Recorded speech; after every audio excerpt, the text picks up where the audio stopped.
In today's video, I'm going to show you how to download a video from X, formerly known as Twitter, using the built-in download option. Now, the first thing you need to know is that this feature is only available if you have a premium subscription on X. So if you don't see the option yet, that's probably why. If this video helps you, make sure to hit the like button and subscribe for more quick tutorials just like this. Alright, let's get into it.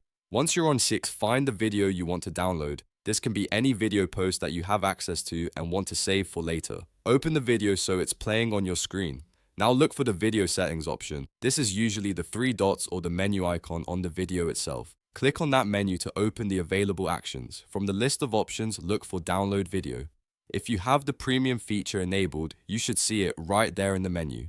Click download video and X will begin saving the video to your device. Depending on your browser or phone settings, the file may go straight to your downloads folder or prompt you to choose a save location. If you're on mobile, the process is very similar. Open the video, tap the settings or more options menu, and then select download video if the option appears. Again, this is tied to premium access, so the download button won't show up for every account.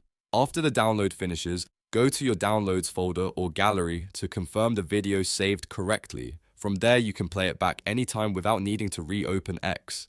It's a simple feature, but it can be really useful if you want to keep a copy of a video for offline viewing or reference later. So that's it. Just remember, you need a premium subscription, then open the video settings and tap download video. If this tutorial helped you out, please like the video, subscribe to the channel, and let me know in the comments if you want more X and Twitter tips. Thanks for watching, and I'll see you in the next one.